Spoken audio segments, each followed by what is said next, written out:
Selamat sore Bapak Ibu yang ada di rumah. Senang sekali bisa menjumpai Bapak Ibu Saudara kembali. Hari Selasa, hari kita duduk bercerita tentang kisah-kisah kita dalam program Life is Beautiful.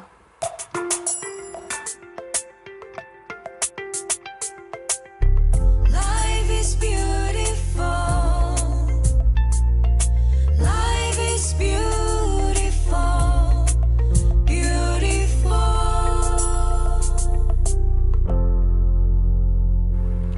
Apa kabar Bapak Ibu Saudara yang saat ini ada di rumah? Kami berharap di studio Bapak Ibu Saudara tetap dalam keadaan sehat, penuh sukacita, sekalipun situasi pandemi belum berakhir, tapi tetap kita jalani bersama-sama dengan Tuhan. Selalu ada ucapan syukur, selalu ada sukacita, karena hidup ini juga adalah anugerah. Sore ini kita akan membahas satu tema yang khusus. Kita berbicara tentang duka cita atau kehilangan. Khususnya sore ini kita akan berbicara mengenai kehilangan anak. Dan akan ada kesaksian dari dua keluarga yang sore ini bisa kita simak bersama-sama. Bagaimana mereka bisa melewati masa-masa duka, bagaimana mereka bisa menang. Dan bahkan juga mengalahkan semua hal yang mungkin mengintimidasi pikiran, hati mereka dan melemahkan mereka. Dan mereka bisa menjalani dan move on sampai dengan saat ini. Kita akan simak apa yang akan mereka tuturkan pada sore hari ini. Saya akan kembali setelah yang satu ini.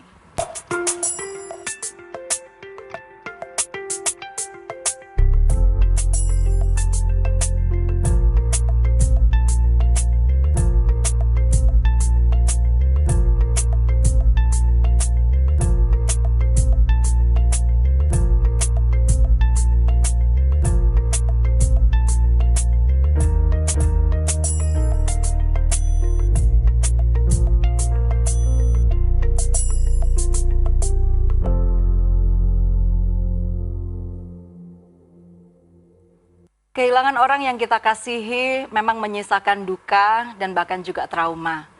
Tapi duka cita itu bukan suatu penyakit atau bukan sesuatu yang aneh. Karena justru untuk kita bisa sembuh dari rasa duka cita itu kita membiarkan diri kita. Untuk kita pun juga mengambil waktu untuk berduka.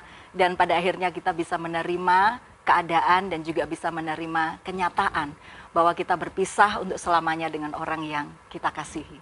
Sore ini di studio saya ditemani oleh satu keluarga yang mereka juga akan sharing tentang bagaimana mereka melewati masa-masa duka cita ini. Selamat sore Ibu Dina. Selamat sore Ibu Silvi, selamat sore Bapak Ibu semua. Ya, selamat sore juga Pak Darmanto. Selamat sore Silvi. Ya, senang sekali bisa ada di studio di Life is Beautiful. Kami rindu Bapak Ibu bisa men-sharekan apa yang dialami secara khusus melewati masa-masa duka ini.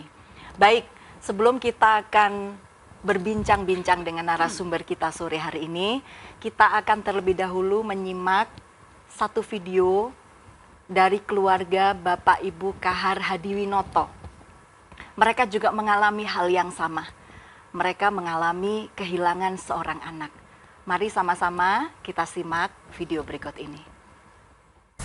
Ini foto Tito Setio Adi, anak sulung kami, yang meninggal pada usia 19 tahun 7 bulan, waktu dia menjadi mahasiswa di UI untuk Fakultas Jurusan Bahasa Inggris dalam semester ketiga, meninggal 31 Desember tahun 2003. Malam tutup tahun 2003 sebagai bidang kemahasiswaan dan Bapak Asrama, kami mengadakan acara tutup tahun dengan mahasiswa mulai dengan persiapan dari jam 9, tapi acaranya saya menyampaikan renungan tutup tahun pas jam 12. Tiba-tiba ada telepon seorang polisi yang memperkenalkan diri bahwa dia ingin bicara dengan orang tuanya Titus Setio Adi. Kemudian saya katakan, Pak, saya ini ibunya. Kemudian dia katakan lagi, Bu, saya ingin bicara dengan Bapak.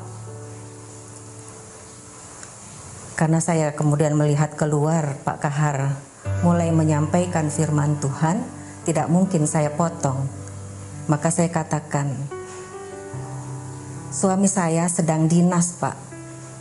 Jadi tolong Pak bicara saja dengan saya karena saya ini ibunya. Jadi pada waktu itu pikiran saya berpikir bahwa Adi ini kan baru potong rambut. Rambutnya itu jigrak. Jadi saya berpikir dia apakah kena tangkap, kena razia pada waktu itu ya. Ada apa Pak dengan anak saya? Saya bilang, Bu, izinkanlah saya bicara dengan Bapak. Tidak Pak, saya bilang, saya ini ibunya. Bapak dengan saya kalau ada masalah yang harus diatasi secepatnya, saya kan tadi sudah kasih tahu Bapak sedang dinas. Sekarang sayalah yang akan menerima kabar itu kalau Bapak memang mau terus terang dengan kami. Terus dia bilang, Ibu, saya ini menelepon dengan HP-nya Titus. Wah, saya langsung berpikir macam-macam ya. Tapi karena saya sudah tegas Pak polisi itu untuk bicara jangan putar-putar, saya kemudian sudah siap hati. Dia langsung beritahu Ibu, anak Ibu sudah meninggal. Minta maaf Ibu, kami tidak bisa menolongnya. Pada waktu saya dengar itu, langsung keluar dari mulut saya, terpujilah Tuhan, Dia yang telah memberi, maka Dia yang mengambil. Terpujilah Tuhan. Jadi begitu tegas, begitu spontan saya katakan seperti itu. Terus Pak polisi itu bilang, kalau begitu Ibu harus segera datang ke Jakarta. Jam 10 sampai di rumah keluarga dari istri, dan di sana anak kami sudah ada dalam peti mati. Nah, menurut informasi kepolisian, jam 9 ada orang yang melapor kepada polisi ada mayat orang laki-laki di jalan tembus yang biasa dipakai oleh mahasiswa UI untuk ke jalan besar. Kontak kami yang terakhir pada bulan Oktober, dia berangkat dari liburan sebentar di rumah.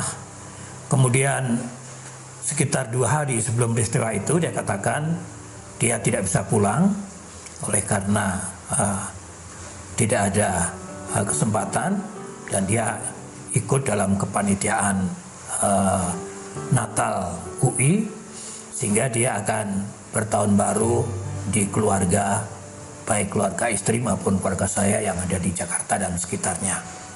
Dan saya memuji Tuhan bahwa pada saat itu ketegaran secara khusus Tuhan beri kepada saya. Tidak ada air mata yang keluar, rasanya belum bisa menangis saya pada waktu itu. Karena saya sudah merasa kuat dengan mengatakan terpujilah Tuhan. Itu yang menjadi kekuatan untuk saya. Cukup lama saya tidak bisa menangis.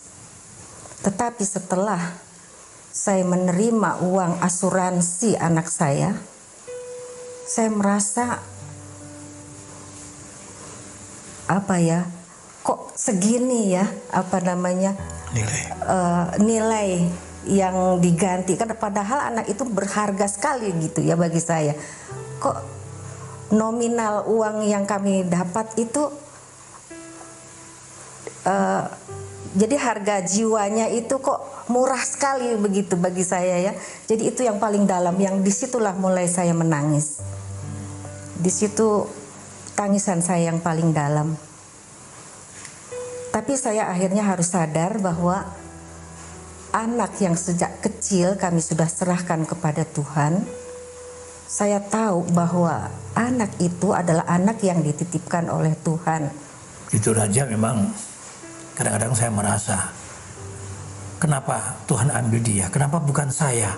Sementara dari segi apa yang saya lihat, potensi dia untuk melayani, untuk bersaksi, untuk menyanyi, untuk membuat kegiatan-kegiatan dengan teman-teman dan terutama juga pelayanan untuk anak-anak sekolah minggu yang telah dirintis dia sejak dia masih SD, itu sangat potensial.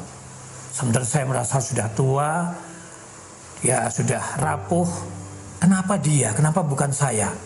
Itu yang menjadi pertanyaan yang ya kadang-kadang bukan hanya bicara hari atau bulan, tapi masih muncul sekian tahun. Dan satu hal yang juga membuat kami seperti ya semacam terbawa protes, adiknya yang nomor 2 yang selisih 1,5 tahun dengan dia berkata, kenapa Mas Adi yang baik yang dipanggil? Itu pertanyaan yang memang tidak menuntut jawaban, tapi itu tajam untuk kami sendiri dan juga cukup lama berbekas pada diri kami, sehingga kami di rumah seringkali berkumpul tapi tidak ada yang dibicarakan. Semua seolah mencari, entah mau menghindar atau bahkan kadang-kadang terseret untuk mengenang bagaimana keakraban, juga kadang kenakalan, kejailan si anak sulung itu. Tapi ya, itu yang sudah harus kami alami. 19 tahun bersama dengan orang yang mengasihi, dengan orang tua. Tentunya itu satu hal yang tidak gampang ketika kita mendengarkan apa yang disaksikan oleh Pak Kahar dan Ibu. Ya, tentunya masih perlu waktu dan bahkan juga perlu kekuatan ekstra untuk boleh menjalani waktu-waktu selanjutnya. Ya, di studio Pak Darmanto dan Ibu juga mengalami hal yang sama, mereka kehilangan anak yang mereka kasihi. Nah, jadi bagaimana Pak Dar, Ibu Dina, boleh diceritakan kejadian ketika anak Bapak Ibu meninggal? Mungkin Ibu Dina atau Pak Dar terlebih dahulu. Ya, anak kami yang meninggal itu anak kedua, seorang putri yang Tuhan berikan kepada kami, kakaknya seorang laki-laki, dan dia meninggal usia 4,5 bulan. Namanya Kesia. Meninggalnya itu karena sakit muntaber. Waktu itu kami masih di Tanjung Enim, Sumatera Selatan. Sakit hanya 2 hari, hari Minggu sore sakit. Padahal hari Minggu itu sebenarnya kami masih membawa dia ke rumah sakit, ke tempat pelayanan di Muara Enim di gereja. Pulang dari situ malamnya dia sakit. Kemudian dibawa ke rumah sakit untuk berobat. Tapi hari Selasa paginya dia meninggal. Begitu Ya, kisahnya. itu. Ya, jadi dia lahir tanggal 10 April, meninggalnya 27 Agustus. Ya. Tahun 1996. Sebenarnya sudah lama, 25 tahun ya. Ya. Jadi bulan April ini sebetulnya bulan emosional. Ya. Ini tanggal 13 April berarti anak itu lahir Tanggal 10 April, yang ya. lalu ya. Ya, Ya. setiap kali masih mengingat walaupun tidak lagi menguasai emosi dan sebagainya, tapi tetap diingat karena dia anak kami. Jadi apa yang dirasakan pada saat itu ketika kemudian tahu bahwa anak itu meninggal cuma 2 hari saja, hari Minggu masih pergi ke gereja? Mari Pak Dar, gimana perasaan Pak Dar waktu itu? Ya, tentu sesuatu yang sama sekali tidak diduga ya, tidak dipikirkan. Tiba-tiba saja itu dalam waktu yang sangat singkat itu terjadi. Jadi kayak mimpi di siang bolong aja. Ya, kalau saya rasa waktu itu memang karena saya waktu itu memimpin sinode gereja dalam usia yang masih muda. Ya. Saya diangkat menjadi ketua sinode itu umur 30 tahun. Ya. Dan itu baru berjalan 2 tahun. Jadi sementara saya memang betul-betul sedang fokus pada pelayanan pengembangan gereja ini. Giat-giatnya ya Pak. Sedang semangat-semangatnya keluar masuk daerah-daerah itu tidak kenal lelah. Nah, sehingga hari Minggunya ketika saya punya jadwal khotbah di gereja Ya. Metodis waktu itu, dia pun kami ajak gitu. Saya beserta istri dan beberapa mahasiswa, lalu termasuk Kesia ini kami ajak ikut. Jadi ya sehat-sehat saja gitu. Sehingga pulang besoknya tiba-tiba sakit dan tengah malamnya sudah tidak ada, itu memang betul-betul shock lah ya. Ya. Tapi perasaan yang saya rasakan waktu itu ya, saya betul-betul punya pertanyaan yang keras gitu. Pertama kepada Tuhan kan, Ya. ini kenapa ini gitu kan? Ya. Kok saya sedang semangat-semangatnya melayani, sedang berkobar-kobar, kok tiba-tiba anak diambil. Ya. Jadi secara emosional saya waktu itu Ya. Ya. menyalahkan iblis juga, meskipun iblis sudah salah pasti ya. Ya, Iya. tapi itu reaksi emosionalnya nih, kenapa kok buat begitu Iya. gitu. Terus bagaimana Bapak dan Ibu?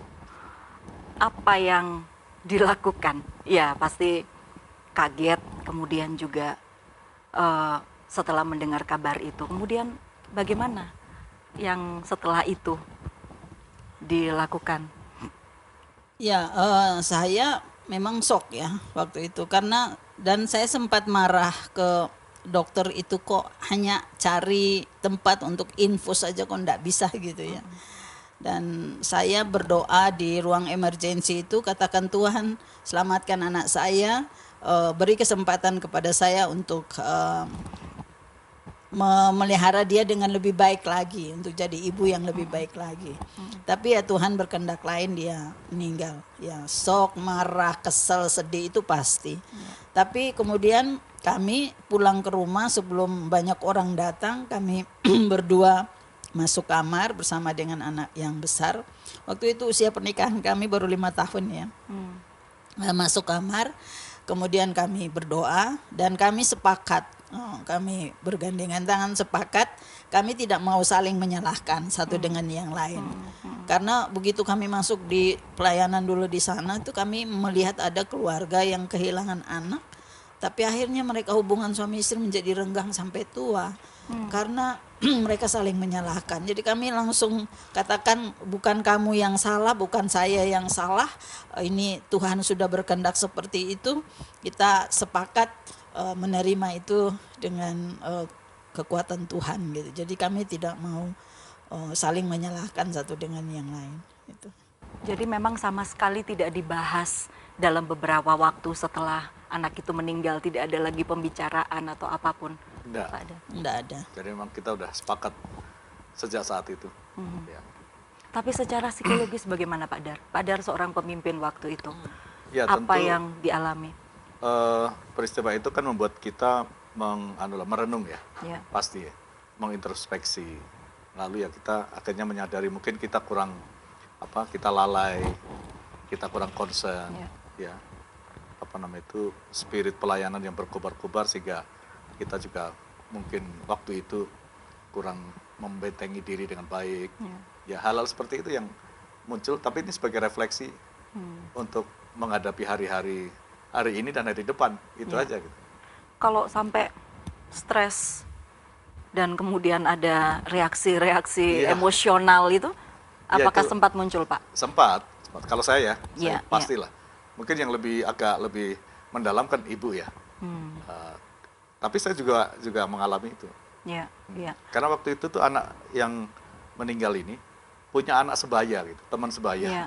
di kompleks di Tanjung Enim.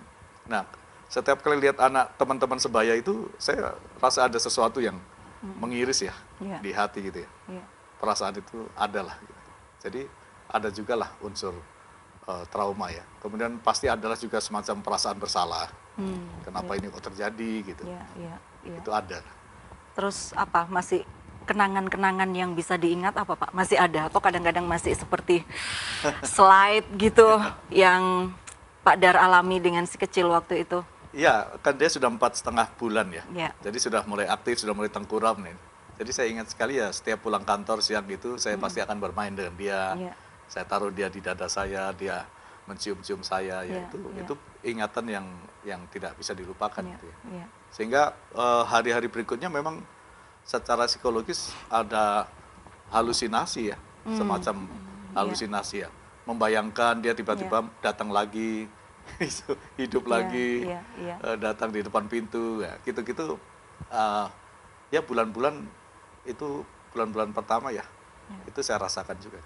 4,5 bulan, tapi kan dia ini kan hidup ya, jadi Iya. kita lihat perkembangannya itu setiap Iya. hari. Gimana Bu Dina? Ya, kalau saya sih sejak meninggal itu 2 malam saya memang nggak bisa tidur. Mau tutup mata, kelopak mata pun nggak bisa tertutup. Nah, itu pengalaman psikis yang dan berdampak kepada fisik ya. Tapi juga penyesalan yang nggak berhenti, nggak habis-habisnya. Karena saya pikir bisa aja ini semua ini kesalahan saya, misalnya saya ndak telaten ngurus anak saya, kalau anak sakit kok saya ndak cepet-cepet bawa ke dokter yang baik. Kemarin tuh yang lalu tuh hanya ke puskesmas karena pada waktu itu memang kami bisa terjangkaunya ke situ gitu. Kenapa ndak pergi ke dokter anak atau beri obat yang terbaik? Pokoknya semualah saya berpikir sampai di situ. Kemudian saya baca-baca buku penyebab-penyebab apa itu muntaber dan bagaimana cara mengatasinya. Kenapa saya kok ndak buat ini? Kenapa saya penyesalan itu terus itu terus menuduh ya, perasaan itu tertuduh. Kamu kok jadi ibu kok kayak gitu, hanya ngurus 1 anak aja kok ndak mampu gitu loh, sampai hanya orang bilang sakit muntaber itu kan penyakit yang biasa gitu, bisa diobati dan sebagainya gitu. Tapi kok bisa sampai meninggal gitu. Jadi itu tertuduh, perasaan tertuduh itu terus datang. Apakah juga ada pemicu dari orang lain, kata-kata dan semuanya? Ya kalau pemicu adalah yang datang mengatakan kamu ya kurang inilah, yang nggak waspada lah, terus kok hanya ngurus anak seperti itu aja kok seperti itu. Ada sih yang datang mengatakan begitu, tapi saya nggak terlalu pusingkan ya, karena waktu itu memang orientasi saya itu hanya saya dan anak itu. Tapi ada juga yang hanya datang diam, kemudian memeluk atau duduk di samping tanpa bicara, tapi juga ikut menangis dan sebagainya. Itu banyak lah yang macam-macam lah orang yang datang. Ya, memang kehilangan orang yang kita kasih itu sangat-sangat memerlukan waktu untuk orang yang ditinggalkan untuk bisa berdamai dengan diri sendiri.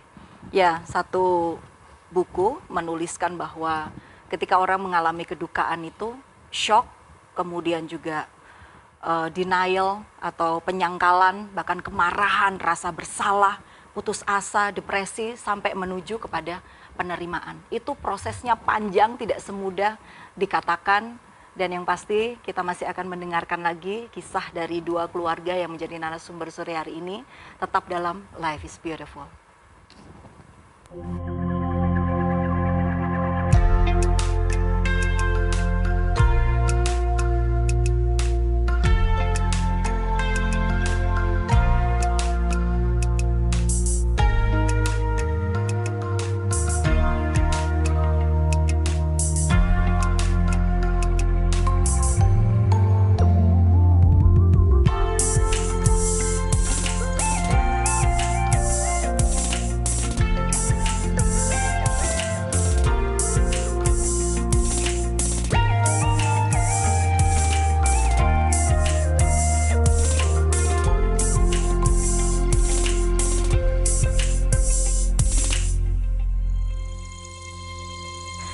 Masih di Life is Beautiful, Finding Peace After a Loss. Bapak Ibu yang baru saja bergabung, kita sedang membahas tentang bagaimana kita mengalami damai sejahtera setelah kita kehilangan orang yang kita kasihi.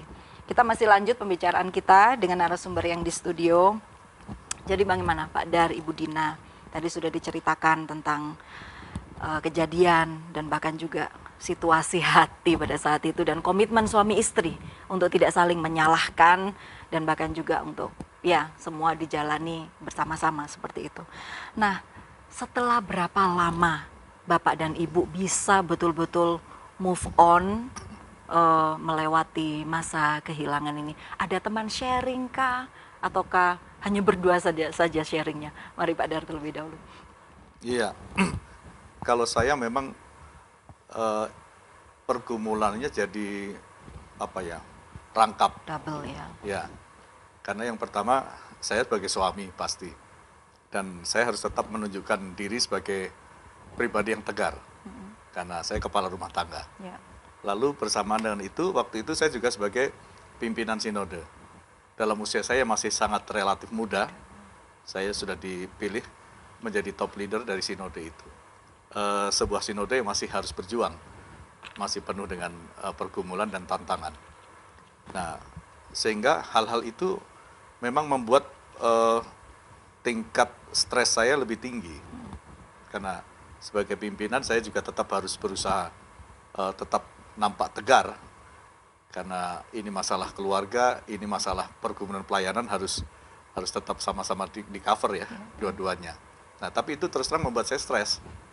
Stres, dan memang tahun itu 96, 97 itu memang saya rasa tingkat stres yang paling tinggi. Ya, dan kebetulan ada teman dokter saraf itu di Kota Palembang. Saya beberapa kali datang itu ke tempat dia praktek, kadang ke rumahnya gitu. Ya, konsultasi, kemudian ada diberikan obat-obat lah untuk menenangkan itu. Jadi jiwa dan fisik memang betul-betul Iya. tergoncang Ya, Pak ya. Iya. jadi tanda-tanda stres itu semua saya alami pada tahun itu. Iya, iya. Mimpi buruk, tidak bisa konsentrasi, gula naik, ya. Itu saya baca buku tanda-tanda ciri-ciri orang stres itu, wah semuanya ada di situ. Bagaimana dengan performance pelayanan Pak? Iya. Berkhotbah, apakah bisa konsentrasi untuk mempersiapkan Ya, khotbah? itu ada dampaknya juga akhirnya. Nah, bertepatan waktu itu, sebelum peristiwa ini terjadi, saya itu ingat betul, saya diberi kesempatan khotbah di Gereja Protestan Injili Nusantara GPIN di Tanjung Enim itu.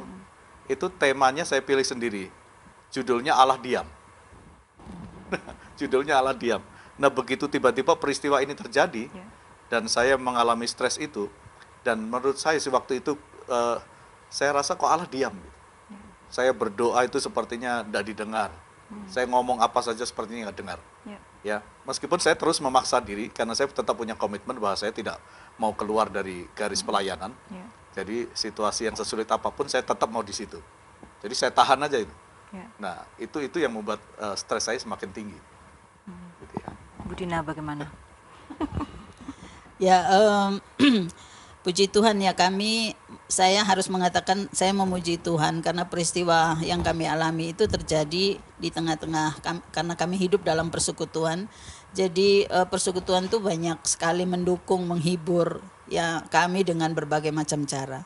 Tetapi pengalaman saya secara pribadi, memang saya tidak punya teman sharing yang secara pribadi gitu, tapi persekutuan sangat mendukung. Dan saya mungkin sedikit berbeda dengan Bapak, saya orang ekstrovert, jadi semuanya tuh saya bisa tumpahkan dengan berbagai macam cara gitu. Jadi sehingga saya cepat pulih, walaupun saya tiap-tiap tanggal ulang tahun anak saya, tiap tanggal kematian itu secara spontan tuh saya sering ke belakang, langsung tidak sepertinya tidak ada perencanaan gitu, tapi langsung Gangguan gangguan pencernaan ya. pencernaan, jadi langsung murus-murus gitu kata orang Jawa gitu. Jadi saya mengalami seperti itu, tapi firman Tuhan yang direnungkan tiap-tiap hari ada dalam Wahyu 21 itu, Tuhan memang secara khusus, walaupun itu bicara tentang masa yang akan datang, tapi dia di situ dikatakan dia akan menghapus air matamu. Jadi saya tahu saya secara bertahap ditolong Tuhan, karena saya tidak berhenti melayani, saya terus mengajar, terus berkhotbah, terus pelayanan kepada mahasiswa, sehingga melalui firman Tuhan yang disampaikan itu memulihkan saya secara pribadi gitu. Walaupun mungkin sewaktu-waktu bisa jadi mahasiswa atau siapa saja mendengarkan pelayanan khotbah saya itu mungkin masih merasa sedikit hambar karena tapi saya terus memaksa dalam tanda kutip untuk terus melayani Tuhan sekalipun hati itu masih sedih karena kehilangan itu. Jadi kalau Pak Dar, kalau Bu Dina lebih cepat rasanya ya, karena ekstrovert. Nah, Pak Dar perlu berapa lama? Ya memang kita nggak bisa bilang 1, 2, 3 enggak seperti bisa, itu ya. Memang Ya. itu perlu waktu. Pak Dar perlu berapa lama Pak dengan tugas, tanggung jawab dan semua? Sebenarnya secara bertahap ya. Ya. Secara bertahap itu Tuhan menggunakan cara yang yang bersama tadi. Karena saya tetap mengajar, tetap berkhotbah. Ya, meskipun itu berat, melaksanakan tugas itu terasa hambar tadi ya. Berat, tapi kita terus memaksakan diri dengan itu. Tapi saya ingat ada satu momentum itu, tiba-tiba kami itu diundang sama orang di Palembang. Diminta datang khusus gitu, suami istri. Nah, rupanya waktu kami datang ke sana, itu ada satu keluarga yang kami tidak kenal, tapi ada teman yang mengenalkan. Rupanya keluarga itu baru kehilangan anaknya usia 14 tahun. Jadi mereka mendatangkan kami untuk menghibur mereka. Nah, jadi itu memang satu sisi kita belum move on benar ya. Tapi ternyata ada orang yang pergumulannya lebih berat dari kami. Jadi satu sisi ya itu menghiburkan kita juga. Oh, kamu belum apa-apalah. Ya masih ada yang lebih. Jadi melayani, menguatkan orang itu pun juga bisa menyembuhkan akhirnya menyembuhkan kita. diri sendiri juga. Self terapi. Iya, baik. Kita akan saksikan video dari keluarga Bapak Ibu Kahar Hadi Winito terlebih dahulu. Satu kali saya sedang mengajar di I3 dan seorang misionaris mengetuk pintu sehingga saya keluar sebentar. Dia katakan, minta maaf Pak Kahar, waktu saya pendek sehingga saya mengganggu Bapak. Saya untuk ucapkan terima kasih kepada Adi yang telah menjadi kesaksian yang baik untuk anak saya.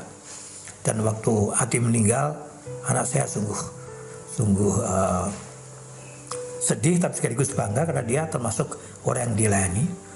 Dan kemudian dikatakan, dan kami yakin Adi sudah bahagia sebagai penyanyi di surga katanya, dengan menepuk tangan. Satu kesempatan yang hanya sekian menit, tapi itu kesannya sangat dalam buat saya. Bahwa kepergian dia bukan satu kepergian yang sia-sia, tapi waktu yang pendek itu Tuhan pakai untuk dia. Dan seperti ibunya katakan, kami juga masih sering mengulang-ulang membaca, karena dia rajin buat buku harian, catatan harian, dan itu menjadi satu yang mengangkat kami. Semua dalam kaitan yang positif maupun yang negatif, dia fair, terbuka pada Tuhan dengan konsep bahwa hidup manusia seperti rumput yang sekarang ada dan besok tidak ada. Tapi kasih setia Tuhan kekal selama-lamanya. Memang Adi berkembang pesat ya, artinya cepat secara rohani. Dan itu juga ada andil Sebaut. Di dalam buku catatan hariannya saya baca dia kangen sekali dengan Sebaut. Pada waktu dia di asrama UI, dia tuliskan itu, saya kangen sekali dengan itu. Karena dia juga merasakan ada andil rohani yang cukup luar biasa itu. Ibu Susana Takaliwang yang membinanya, ya Ibu Evi, ya banyak kakak-kakak yang lain. Dan ayat firman Tuhan yang selalu menguatkan saya itu bahwa roh Tuhan itu ada padaku. Rohnya Tuhan itu ada pada diri saya. Dan roh Tuhan itu ada pada diri Adi. Jikalau Tuhan yang mau mengambil, itu sukanya Tuhan. Itu kedaulatannya Tuhan. Bukan kedaulatan kami sebagai orang tua. Jadi orang tua hanya bisa membina, mendidik apa yang dipercayakan oleh Tuhan. Begitu juga Tuhan pada waktu dia mengambil, itu sukanya Tuhan, dengan istilahnya kedaulatan Tuhan lah ya. Bukan kita harus menggenggam. Kalau kita sudah menyerahkan anak itu kepada Tuhan, bukan kita menggenggam dan tidak mau melepaskannya. Dari situlah saya mulai menyadari diri bahwa anak ini memang anak yang Tuhan titipkan kepada kami. Beberapa tamatan I3 dan Adi melayani Jepang.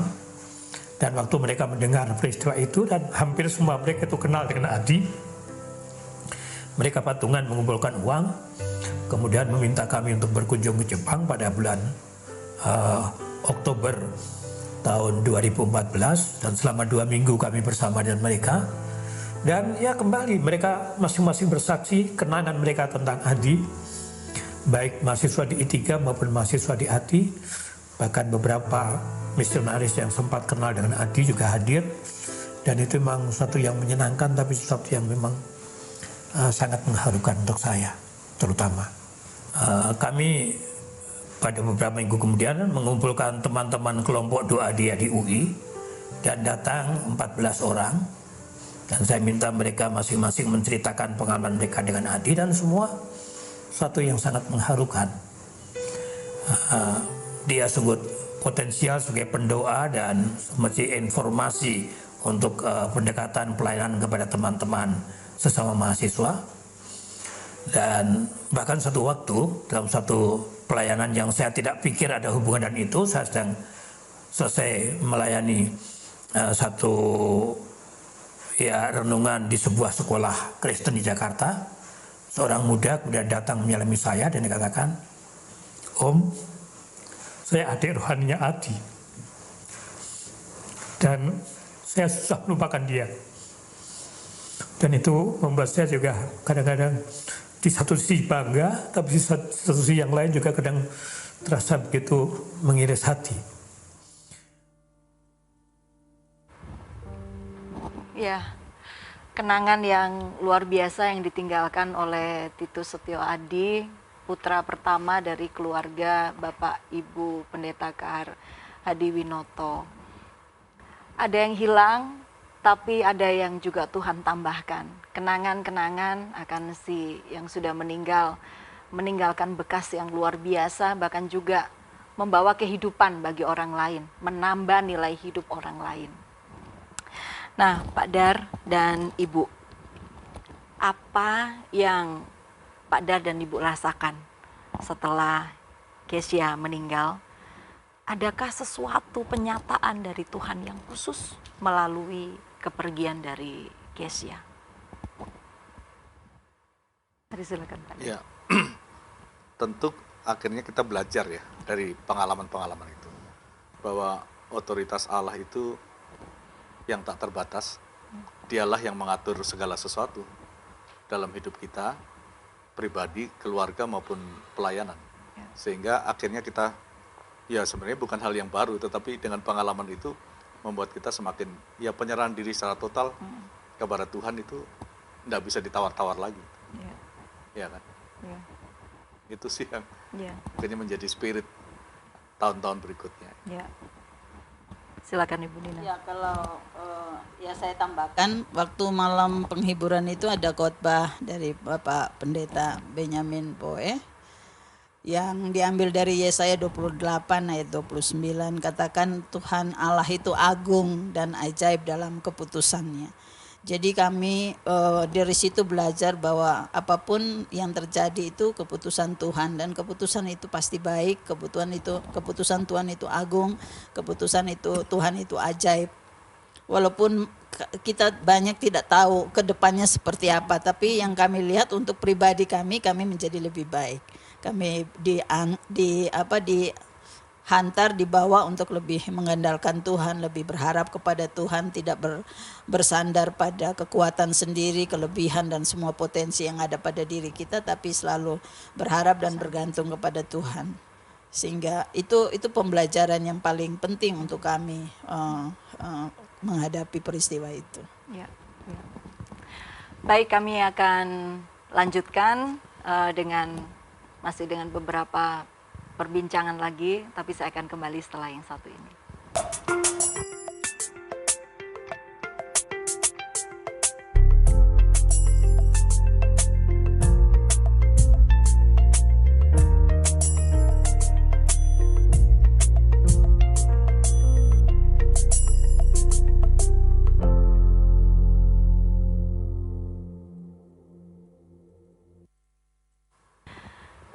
Ya, ketika kita tidak mampu mengatasi segala sesuatu yang terjadi dan kita hadapi dalam hidup di dunia ini, satu-satunya cara adalah kita melemparkan semua kekhawatiran kita dan mempercayakan hidup kita sepenuhnya hanya kepada Tuhan, karena Dia ajaib dan Dia juga agung dalam segala keputusannya. Pak Dar dan Ibu, setelah melewati waktu-waktu, terus kemudian move on, sementara berproses, ada enggak trauma-trauma di dalam diri Bapak Ibu dengan setelah Kesia meninggal? Mari Ibu Dina dulu. Ya, kalau saya traumanya itu mudah panik ya, mudah panik kalau anak-anak sakit. Ya, mudah panik kalau anak-anak sakit. Kalau sakit hanya batuk pilek gitu apa, tapi saya berpikir Aduh, saya takut hanya batuk pilek bisa membuat orang mati ya. Tapi itu fakta ya, fakta. Saya cepat sekali panik, apalagi dia kalau sudah panas dan sebagainya. Jadi bukannya menolong anak, tapi saya malah repot dengan diri sendiri, harus ke belakang dan sebagainya itu. Saya pikir, tapi itu sesuatu yang sangat menyiksa menurut saya. Dan ya tanggal-tanggal tertentu itulah saya tidak sakit pun jadi sakit karena mengingat itu. Saya pikir itu cukup lama. Walaupun 2 tahun sesudah itu Tuhan menggantikan seorang anak perempuan lagi, tapi berkurang, tapi masih tetap ada gitu, sampai kurang lebih 5-6 tahun ya saya proses itu masih terus ada gitu ya. Tiba-tiba kalau mengingat nangis sendiri, ndak ada alasan apapun, nangis dan sebagainya, tapi ya tetap berusaha untuk pulih gitu, berusaha untuk pulih, berdoa supaya Tuhan sembuhkan trauma itu, karena itu sangat mengganggu gitu. Ya, apa membuat yang khawatir dan akhirnya membuat khawatir. apa yang Bu Dina lakukan? Karena ya kita tahu banyak orang mungkin juga mengalami hal yang sama ya, Ya. rasa trauma itu mungkin Ya, bisa yang saya di-share-kan. buat itu yang lebih intim dengan Tuhan, membaca firman Tuhan dan apa, kemudian mencoba mengatasi kekhawatiran dan trauma itu dengan berpikir hal-hal yang positif ya. Masa sih anakmu akan meninggal lagi seperti yang ini, kan Tuhan punya cara ya, macam-macam untuk setiap anak, masa depannya Tuhan sudah ngatur gitu. Kalau memang itu memang Tuhan sudah ambil, yang lain itu pasti bukanlah dengan cara-cara yang seperti itu. Tapi cara yang lain, keadaan yang lain saya enggak takut. Tapi kalau anak sakit itu, karena yang satu itu meninggal karena sakit gitu. Iya. Nah, sakit yang sederhana menurut saya gitu. Ya memikirkan hal-hal yang positif, yang baik, yang mendatangkan damai sejahtera, ya, yang benar, yang mulia. Itulah yang membuat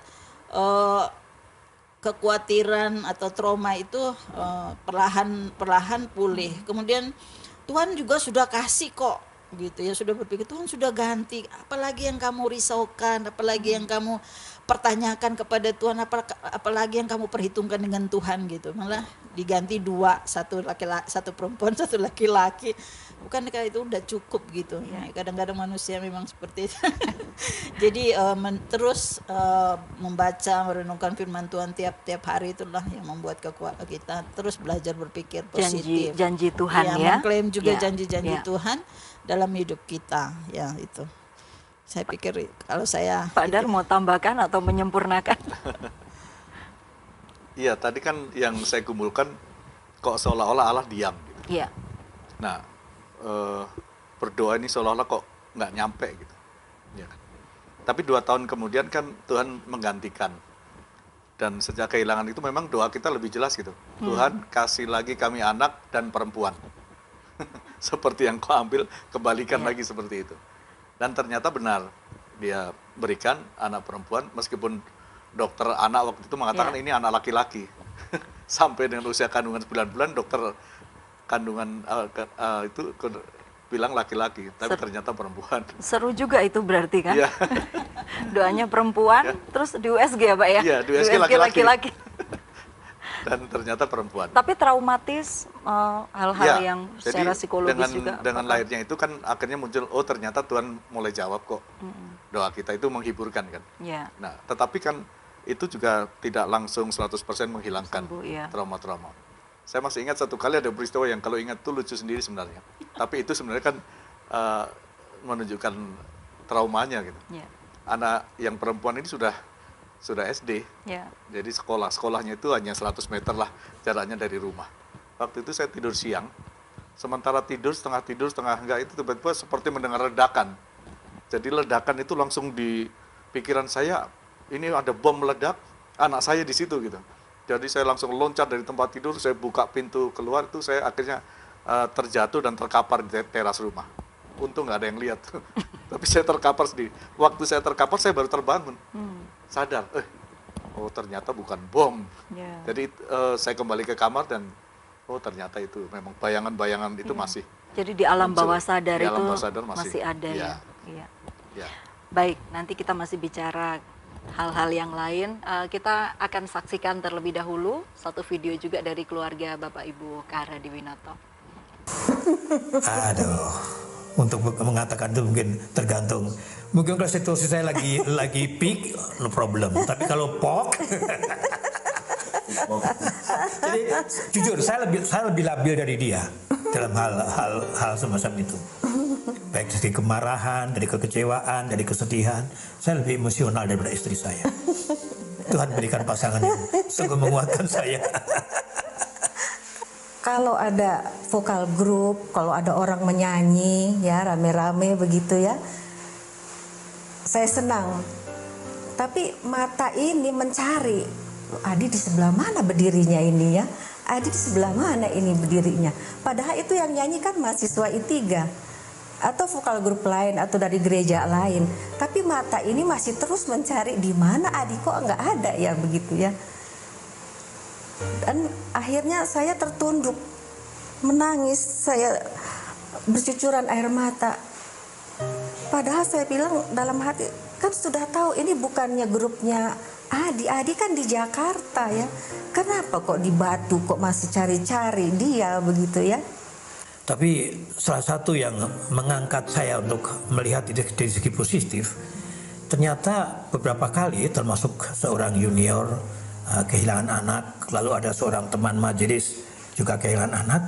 Mereka minta saya untuk menjadi pendoa penghibur.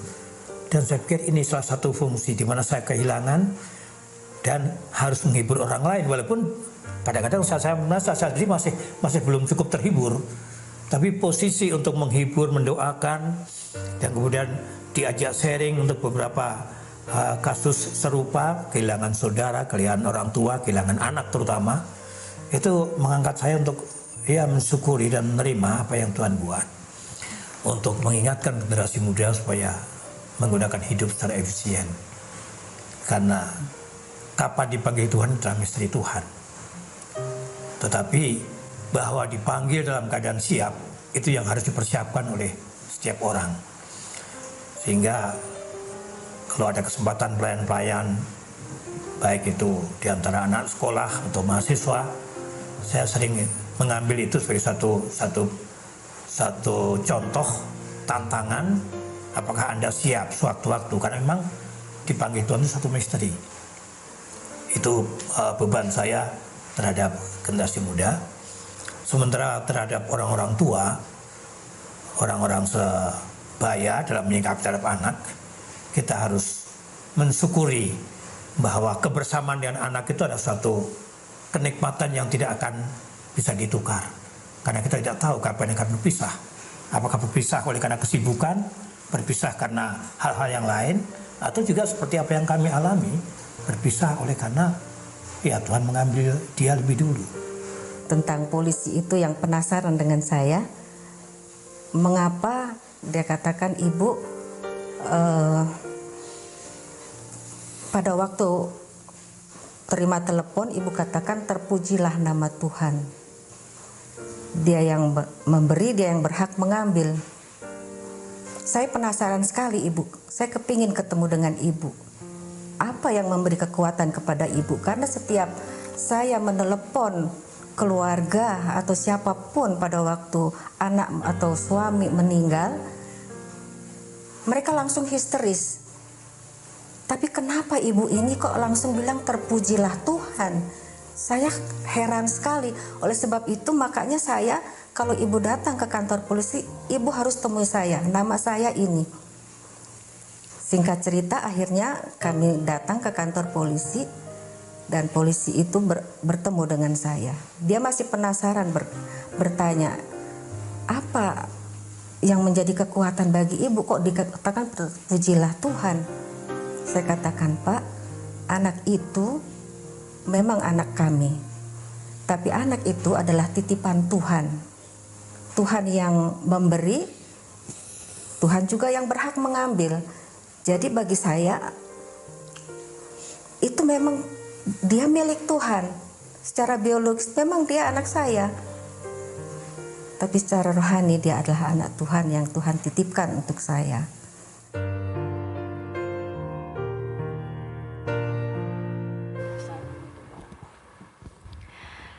Ya, luar biasa kesaksian dari Bapak dan Ibu Kahara Diwinoto. mereka dikaruniai 3 orang anak laki-laki dan saat ini ada bersama mereka 2 lagi adiknya dari Adi ya. Dan ya Pak Kahar, terima kasih sudah memberikan kesaksian yang luar biasa dan pasti banyak yang diberkati.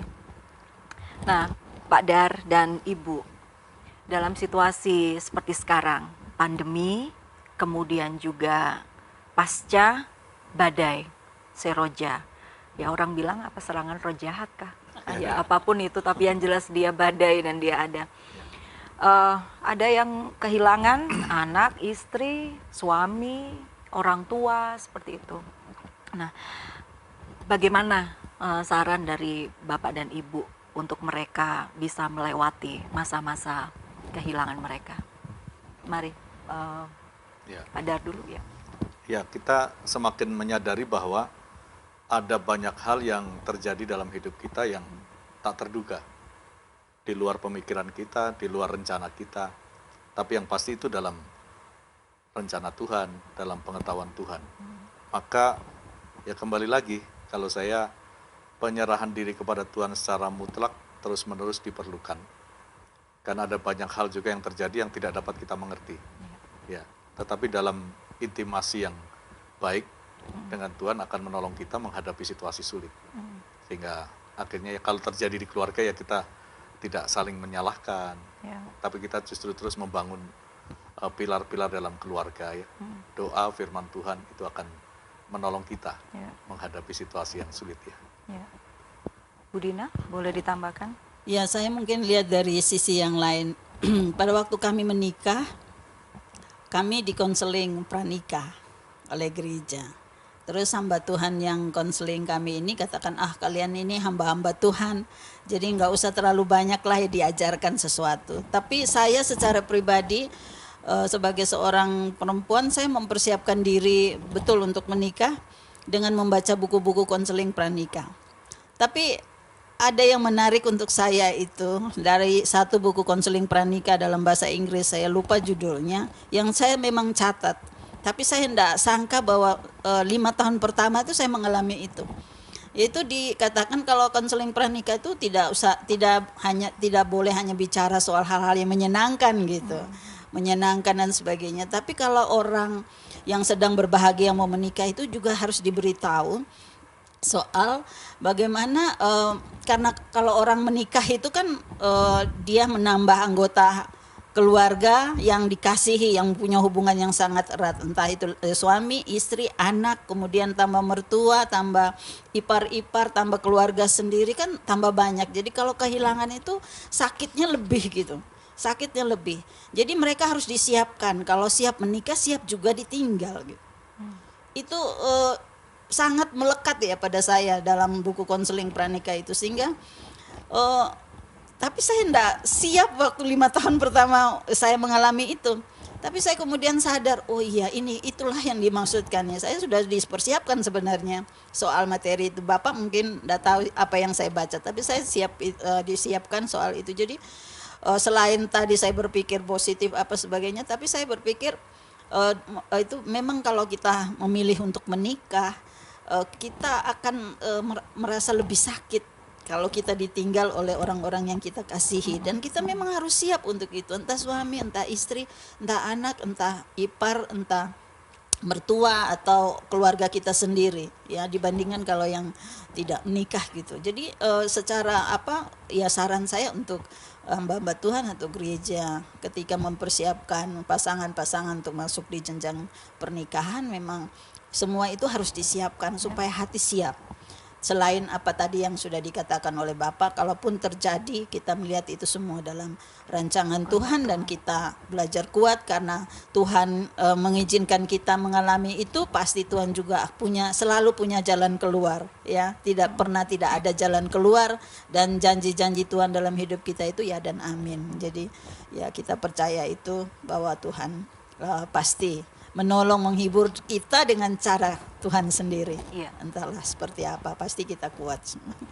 Iya, dan tadi Bu Dina sama Pak Dar juga sampaikan bahwa tinggal di tengah-tengah komunitas itu pun juga sangat ya, Betul. support mereka itu juga bisa membangkitkan kita. Betul. Ya. Nah, sekarang berkaitan lagi dengan pandemi dan juga badai yang baru saja ya berlalu. Bagaimana sesungguhnya sikap kita? Bu Dina, Pak Dar, waktu lalu kan ada orang-orang yang juga datang dan pergi mendampingi hanya duduk saja atau mungkin juga menyampaikan kata-kata. Nah, sebaiknya bagaimana ketika kita mendampingi orang-orang yang sedang berduka? Apa yang harus kita lakukan? Silakan Pak Dar. Iya, dalam pengalaman selama masa pandemi ini memang ya lumayan banyak mendampingi mereka, meskipun tidak secara langsung berhadapan-hadapan muka ya, karena online. Ya, mereka harus kita mengerti mereka dalam kondisi yang bermacam-macam. Ada yang sedang kecewa, ada yang sedang frustrasi, ada yang sedang sudah tidak tahu lagi mau buat apa, ya menyalahkan orang dan sebagainya. Nah, dalam kondisi seperti itu memang kita juga harus dengan hikmat ya, tidak mengeluarkan kata-kata yang akhirnya membuat mereka bertambah tertekan. Lebih down Lebih down lagi. Ya, memang sewaktu-waktu ya cukup diam saja. Kalau enggak ya firman Tuhan saja yang menguatkan. Menyanyi, yang mendoakan. menghibur. Itu. Kemudian bicara juga dengan keluarga-keluarga dekatnya. Memberikan arahan supaya mereka juga bisa mendampingi dengan baik. Gitu. Jadi kehadiran kita di situ saja membantu apa yang harus bisa dibantu. dibantu secara praktis di rumah itu sangat-sangat memberikan support untuk mereka yang sedang berduka ya. Baik, saya akan segera kembali setelah yang satu ini. Life is beautiful, beautiful.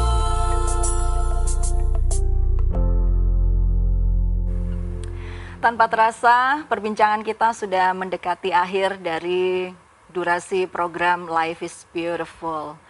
Pembicaraan-pembicaraan, perbincangan-perbincangan dan juga kesaksian yang sangat-sangat luar biasa sudah disampaikan oleh dua keluarga yang saya percaya tentunya menyentuh hati, bahkan juga bisa membangun atau menolong kita, memberikan perspektif baru bagaimana kita berhadapan dengan situasi atau keadaan duka cita, entahkah itu di tengah-tengah keluarga kita sendiri ataupun juga dengan orang lain. Bahwa fakta kematian itu adalah misteri, itu benar adanya. Kita tidak tahu kapan kita meninggal. Tapi ketika kita siap menghadapi ketika hari itu tiba, baik diri kita sendiri maupun juga orang lain, itu tentunya akan menolong kita bagaimana kita berhadapan atau bagaimana kita memiliki satu kesembuhan di dalam hati kita ketika kita harus berduka ataupun juga ketika kita harus melewati masa-masa dalam lembah air mata.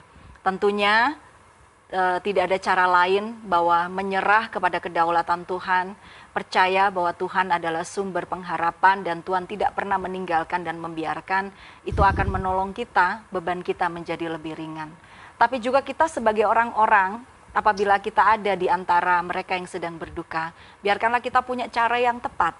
Kata-kata kita, sikap kita, atau semua tingkah laku kita untuk kita bisa memberikan sokongan dan dukungan untuk mereka. Sehingga mereka punya waktu untuk mereka berduka, mereka punya waktu untuk mereka mencerna apa yang sedang mereka alami.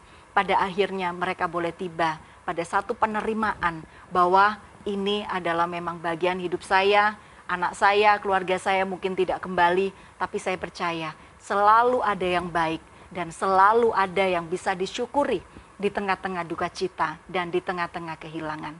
Sehingga damai sejahtera itu yang dikaruniakan oleh Roh Kudus itu tetap ada dalam hati kita. Sehingga kita bisa tetap berkata bahwa sekalipun naik turun pasang surut dalam hidup kita, bahkan kehilangan sekalipun, hidup ini tetap indah. Karena hidup ini adalah anugerah Tuhan. Kita sudah di akhir acara kita. Terima kasih saya sampaikan dari hati yang paling dalam kepada keluarga Bapak Pendeta Kak Hadiwinoto untuk kesaksian dan kesediaan untuk boleh menceritakan apa yang dialami berkaitan dengan Adi yang meninggalkan keluarga ini untuk selama-lamanya. Dan juga terima kasih untuk Ibu Dina, Pak Darmanto untuk boleh sharing kehidupan yang dialami juga setelah Kesia meninggal, sangat-sangat bernilai dan terima kasih untuk semuanya itu. Bapak Ibu Saudara yang dikasihi oleh Tuhan Yesus Kristus, sebelum menutup perjumpaan kita, Pak Dar boleh berdoa untuk menyerahkan keluarga-keluarga yang mungkin saat ini sedang mengalami kedukaan. Ya. Bapa kami yang Maha Kasih, kasih-Mu yang kekal dan tidak berkesudahan.